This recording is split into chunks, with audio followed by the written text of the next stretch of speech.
Chelsea, Arsenal, and both Manchester clubs are among clubs who have been alerted about the potential availability of Real Madrid forward Vinicius Junior. With that, I welcome you to another exciting edition of your favorite sports show. It is Sports Pizza. My name is Edwin Onyebolise. Happy Easter celebration to our Christian brothers and sisters. On today's show, we have so much to talk about, from England to Spain, Italy, German Bundesliga, and a lot more. Don't forget, we'll give you tips going into the weekend on the Tipsters Corner for our punters. And I do this in company of my homeboy, Bankole Oladuni. Before I bring Bankole on set, let's go on a short break, catch our breath. When we return, we'll delve into all that we have in store for you. It is Sports Pizza. Don't go nowhere.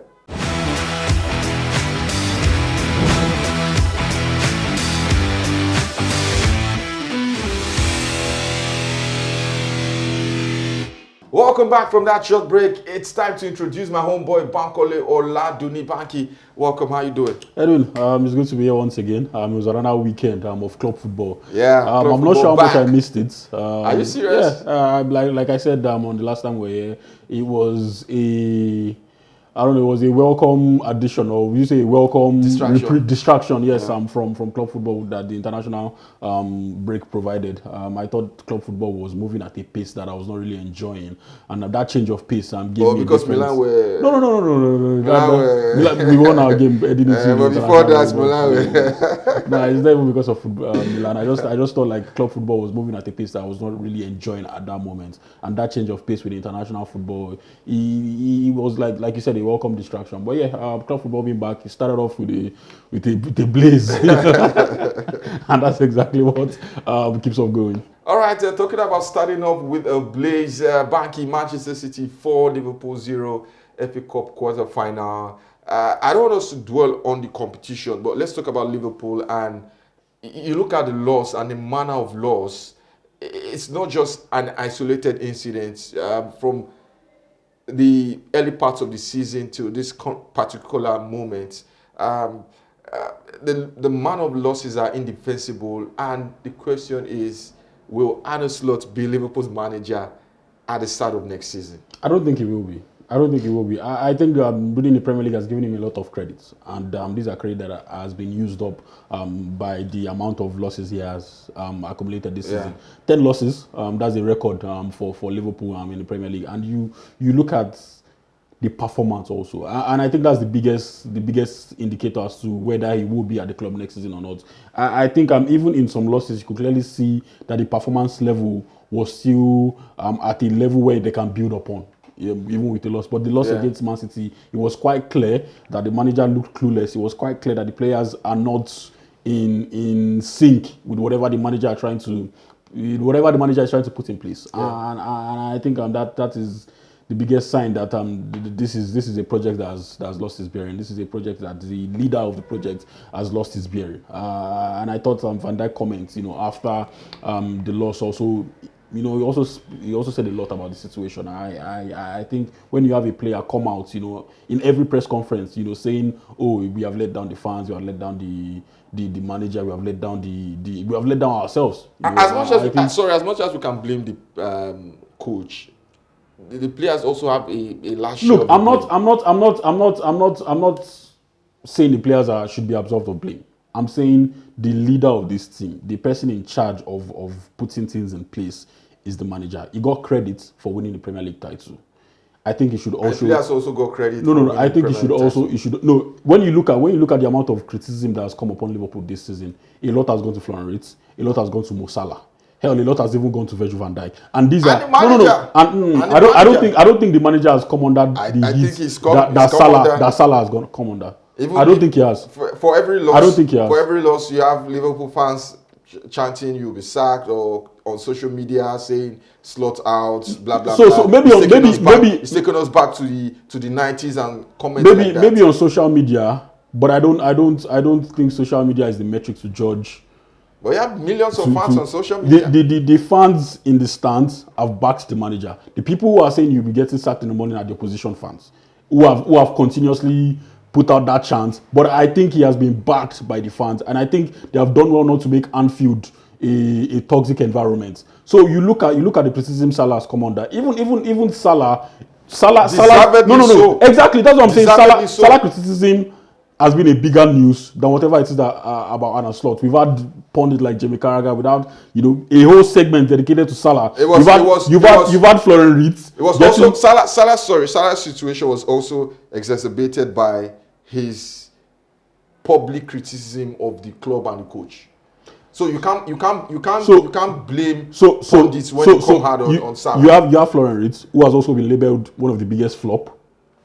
You've had Virgil van Dijk, who has also been criticized. So the question is, are those criticisms wrong? No, they are not wrong. I am saying these are the guys who, for a lot or for a larger percentage this season, have been under the radar of pundits, under the radar of fans, rather than the manager. For the very first time in a long time, the manager is in the spotlight now. Whenever we talk about Arne Slot, or whenever criticism comes to Arne Slot, it's always about the actions of Mo Salah or the comments of Mo Salah. It has never been about the performance of Liverpool. And for the very first time, the performance of Liverpool is under the microscope. And I think Arne Slot has gotten away with it for a larger percentage. I disagree with you, but I know you disagree with me, but I think he has gotten away with daylight robbery for a very long time this season. And for the first time, the performance of this Liverpool team, especially against Man City, I think it has to be the manager. The manager is out of credit. I don't see him starting next season. All right, let's bring Manchester City into the conversation. I don't know, is it too little, too late for them? We saw their performance against Arsenal in the League Cup final. Good value for the win. We also saw them against Liverpool. It was, I don't think they particularly played at a level where you felt like, oh, this was dominant City. It was quite an easy win for them. But is it too little, too late for them with respect to the Premier League title? Or do you think the domestic trouble is achievable? No, I don't think it's achievable. I think for the Premier League, the gap is way too wide. At some point, they had their destiny in their hand. If they had gone on to win all their Premier League games, they probably would have gone on to become Premier League champions. But then they went on to drop points to Nottingham Forest and West Ham. So you can't judge their entire season or the rest of their entire season based on 2 one-off games, the FA Cup and the Carabao Cup. I don't think the cup run is a metric to judge the progress of a team. And I look at Pep Guardiola and I look at that Man City team, I don't think they're in the mental space to handle the pressure that comes with the title running. Yes, you can talk about, oh, they've been there, done it, but how many of these guys were there? How many of these guys still have the legs to keep up to the intensity that they showed in previous seasons? I don't think so. Bernardo Silva has already announced that he will be leaving at the end of the season. Pep Guardiola, we don't know if he will be here next season. Erling Haaland before the maybe it's enough motivation for them to finish the season strong. Nah, it's not. It's not. If it was not enough motivation for them to start the season properly and beat Nottingham Forest and West Ham, I don't think it will be enough motivation to win the remaining 8 games or 9 games in the Premier League. So I think the gap is way too wide for the mental mental block that occurred for Arsenal in these last few weeks to have an effect on the title race. I think it is still Arsenal's to lose. Talking about Arsenal, it was the shock of the quarterfinals, losing to Southampton 2-1. Do you think the whole talk of quadruple was a distraction for them? No, if it was, then they are incompetent. I don't think the noise of the media. They are humans. Let's not act like it's robots. They hear these things, they see these things, they see distraction. Then if the talk of quadruple is why you are losing to Southampton, then there's a problem somewhere. I'm saying it could be a distraction. It is not. It is. Look, Edwin, I don't believe in all of that, because at the end of the day, I think it was just a section of the media that was talking about this quadruple. I don't think Arsenal players even believe they could go on to win the quadruple. It is ridiculous to think that, oh, the reason why they considered 2 goals against Southampton, or the reason why they lost the final against Man City, is because of the talk of quadruple, because of what I'm saying in Ikotu or in Bariga, or because of what someone is saying in York in UK. I don't think so. We can talk about the amount of substitution or the amount of change to the starting lineup. We can talk about the whole bringing back 11 players from the international break. We can even talk about the pressure that is coming in the title race and in the Champions League. But I don't think the talk of quadruple should be an excuse for them losing to Southampton. It's going to be a busy 4 weeks for Arsenal. They have Bournemouth in the league. They have Champions League ties with Sporting CP. Then there's Manchester City after the Sporting CP game. Don't forget, City are out of the Champions League. They are well rested now. If you look at Arsenal's current situation, what do you think is more important to see off Man City and win their first league title since 2004? Is it quality or character? I think it has to be both. I think character is useless without quality. We've seen a lot of players with character. We've seen a lot of players with passion. But if you don't have the quality to go with it, you are limited. You know, and for us now, if the quality that they've shown all through the season is not there in the final weeks of this season, then they will have a problem. It will become much more difficult. I think it's more of character. I don't think. No, I'm not saying. I'm not saying. There. Look, I'm not saying. But it is a character to step up when the occasion Look, demands. I don't think one is independent of the other.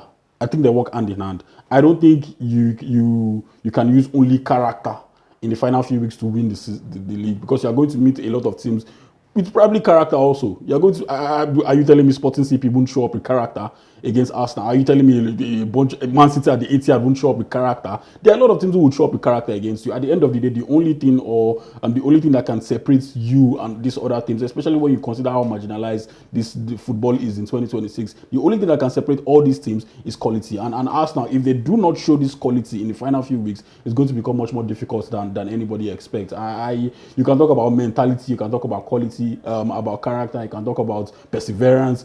I don't think any of this matters if you are not at your best 100%. You know, if you don't have the best of your players. I'm not. These intangibles are pretty important. I'm not saying they are not, but I'm saying at the end of the day, there's a reason why they are intangibles. If you do not have the primary skill set to execute games, which is your quality, which is your ability to put the ball in the back of the net and your ability to keep ball from going into the back of the net. But you also need to be in the right frame of mind to perform at an optimal level. Edwin, so you are, let's assume they would win their outstanding game, 6 points. I don't think you need character to maintain a 6-point lead, Edwin. You are in a... There's fatigue will set in. Let me tell you what. Injuries. Fatigue. Man City are also suffering from fatigue. You need to grind out. Edwin, everybody. There is not a single excuse for us now that you cannot use for Manchester City. Manchester City played at the Club World Cup. Yeah. They've played more games if you from last calendar year to this moment than Arsenal. So there is no talk of fatigue. There is no talk of it is the same thing. You cannot rule it out. You also cannot rule it out for Man City.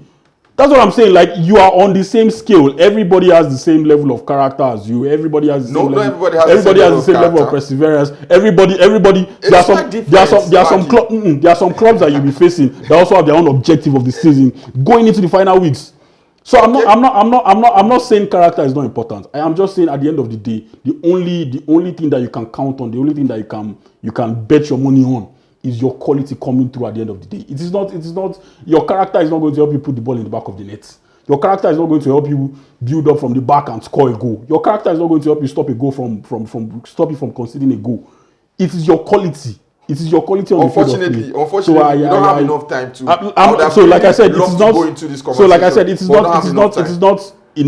Quality is not independent from character. They go hand in hand. But I think your quality is absolutely important.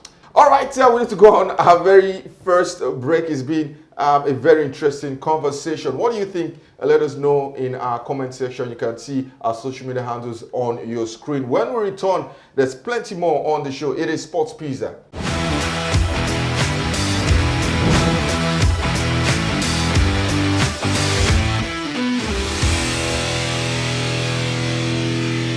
Welcome back from that short break. It is the second half of your favorite sports show, Sports Pizza. Banky, we must talk about the Spanish La Liga with 8 games left. Barcelona 7 points ahead of their actual rivals, Real Madrid. We still have the El Clasico to come, but you get a feeling that this is Barcelona's title to lose. Yeah, absolutely. I mean, you look at Madrid and this season, they've been the most yo-yo team, in Europe. You look at the team who are good in stretches, and then in moments you just see them just capitulate. Yeah. All of the hard work that they've done in recent weeks. I didn't expect them to lose to Mallorca. Even the performance, was quite questionable. You look at players that you would expect to perform big time. Mbappe was back in the starting 11. Bellingham was back, in the squad. So I expected an increase in terms of players' performance or in terms of overall performance from the team, but it was the polar opposite. And I think for Madrid, it is done and dusted. Even with the El Clasico, it's still coming up. I don't think they have the ability, to win the rest of their games. I don't think, especially when you compare them to their title rivals, which is Barcelona. I think Barcelona are in a much more better place. Barcelona have momentum going for them, and you look at that Barcelona team; they are not shy in terms of scoring goals. Yes, they might concede a few here and there, but Madrid's biggest problem now is the fact that they are finding it difficult to score goals. They are finding it difficult to string passes together, and that is also an indictment, on the manager. He came out and talked about how the whole thing is his fault, how the players shouldn't be blamed, and I keep saying this is about the millionth time, he has said it, and he has only been in the job for 5 minutes. Yeah. And if you keep on saying all of it, at some point it becomes white noise. The players start to see through you that you're just a poser, and I think that's exactly what's wrong with Madrid. I think this whole season has been a mess, and there's nothing that can be done aside from winning the Champions League, which I don't think they will, that can compensate for the nonsense we've seen for the entire season. And for Hansi Flick, in my opinion, I think he is Barcelona's most important signing post-Messi era. I think for Hansi Flick is tactical acumen and the fact that he has created a system that has gotten the best out of the forward that he has at the moment. It is a masterstroke for him, and I think without Hansi Flick, we probably won't be having this conversation about Barcelona winning consecutive La Liga titles. They're also in the quarterfinals of the Champions League. So yeah. I think I agree with you. He has been their most important signing post Messi. All right, Banky, before we do our video for the week, I want to get your thoughts on Italy missing out on a third successive FIFA World Cup. We haven't had time to talk about it, so let's get your thoughts. Yeah, how long do we have?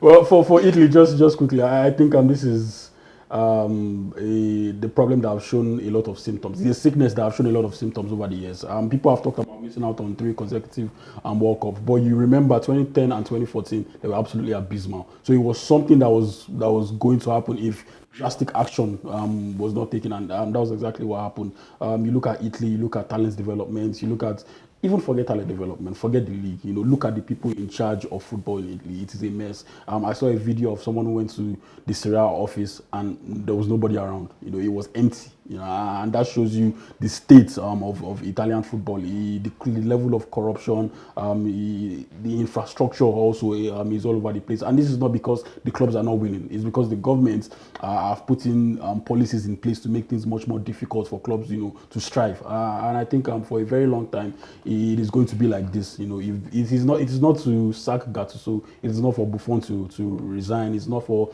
the president of the FGIC to resign. It is a systematic problem. It is something that has been that is deep, in Italian football, and I think an overhaul, has to take place. And if that doesn't happen, it's still going to be same of same. What's the World Cup without Italy? Some will say, what's the World Cup without the Super Eagles of Nigeria? You're comparing 4 stars to Super Eagles. Story.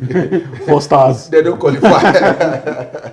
All right, guys, we'll give you a video for the week when we return. We'll wrap up the show with the Tipster's Corner. Here's a chance now early on for a fullback that looks revitalised, doesn't he, in that new position, Matheus Nunes.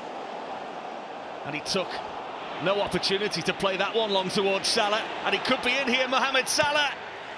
Just one too many touches, perhaps. Curtis Jones was waiting for Gravenberg. Shot was on. Rodri to Nunes. Nunes again. Bit of space for the first time. Big claim, and he's given it. Can history repeat itself? It's Haaland versus Mamardashvili, and it's a different outcome this time. Loads of space here for Nunes. Doubling up for Shirky and Semenyo on Kirkez. Digging out the cross again, and it's that man again.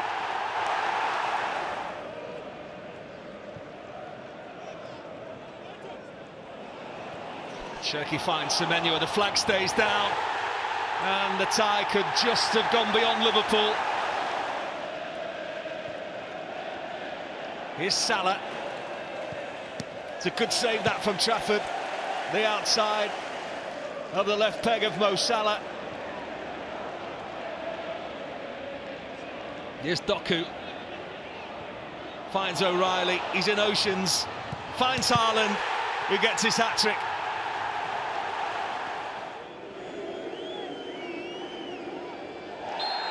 It was an outstretched foot, and that will be a penalty for Liverpool.